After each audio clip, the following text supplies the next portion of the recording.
So ఎప్పటి నుంచో నేనైతే సుజ్జల పెయింటింగ్ వేద్దామని చూసాను. లాస్ట్ టైం మన దగ్గర కొంచెం డబ్బులు తక్కువ అయ్యి వేయట్లేదు, 5,000 6,000 చెప్పాడు. సో ఇప్పుడైతే మనం కొంచెం సుజ్జలు ఇప్పుడు మళ్ళీ గట్టిగా బయటకే తీసుకొద్దాం ఉద్దేశంతో నీట్గా ఆఫీస్ని డెకరేట్ చేద్దామని సుజ్జలు పెయింటింగ్ వేద్దామని ఇక్కడైతే చేస్తున్నాం.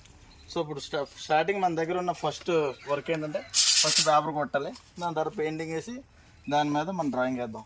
డ్రాయింగ్ కూడా ఎవరికి ఇవ్వకుండా మన చేతుల మీద వేద్దాం, ఆ సాటిస్ఫాక్షన్ ఎంజాయ్ చేద్దాం. ఎవరి పేపర్తో సరి పని అవట్లేదు, బరువు పని.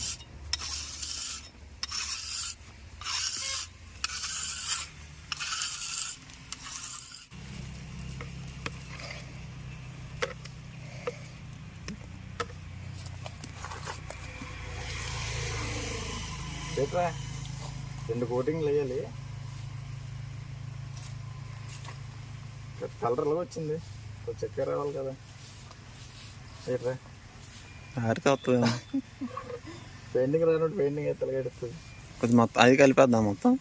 చెక్ ఉంది 1 లీటర్ నీటిలో వేసానా, కొంచెం కలిపి తెచ్చు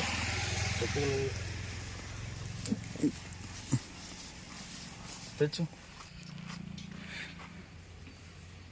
మన రకరకాలుగా ప్రయత్నించగానే ఫైనల్గా కర్ర కట్టేసి అయితే చేస్తున్నాం. ఈజీ పని పైకి ఎక్కుతున్నాం. సో మనకి హైట్ కావాల్సింది 8 feet వరకు. 8 feet దీంతో అడ్జస్ట్ అయిపోతుంది. ముందు గోడ మీద వేసే ముందు బుక్ మీద ప్రాక్టీస్ చేయమన్నాడు తమ్ముడు. సో బుక్ మీద అలా వచ్చింది, బుక్ మీద మనకు గంట పట్టింది. గోడ మీద అంతసేపు ట్రై చేద్దాం.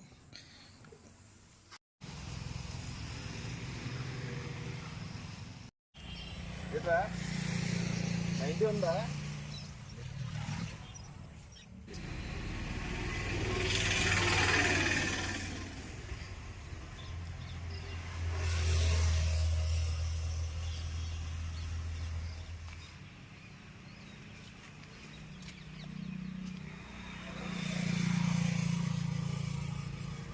నీలో పెద్ద డ్రాయర్ ఉన్నాడు రా.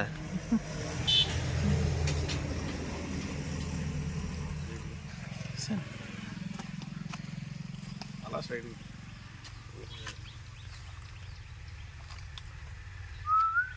అంతా బాగుంది కానీ చిన్న పంట అయింది. కిటికీ పెద్ద సరే అలా వదిలే.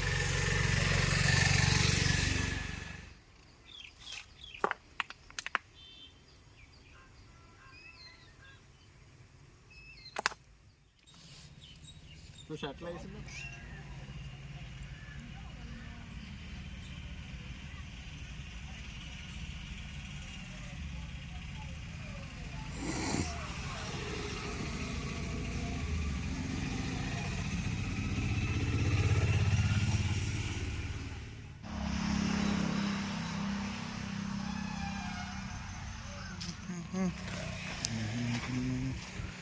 బిఫోర్ ఆఫ్టర్ ఎలా ఉంది, బాగుందా?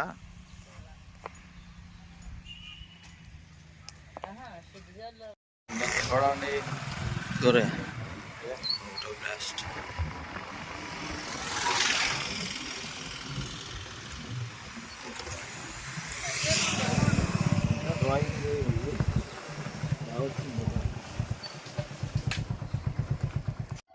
సో గాయ్స్ మన పెయింటింగ్ అయితే జరిగింది, చూస్తున్నారు కదా.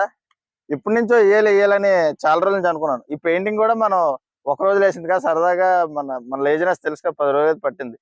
సో మొత్తానికి అయితే ఫినిష్ చేసాం. కానీ ఈ పెయింటింగ్ ఎలాగనిపిస్తుంది ఒక్కసారి చూడండి. మా ఫ్రెండ్స్ నార్మల్గా అదే సైజు ఫ్లెక్సీ కొట్టించవచ్చు కదా అని అన్నారు. బట్ ఏదైనా న్యాచురల్గా ఉండాలంటే పెయింటింగే.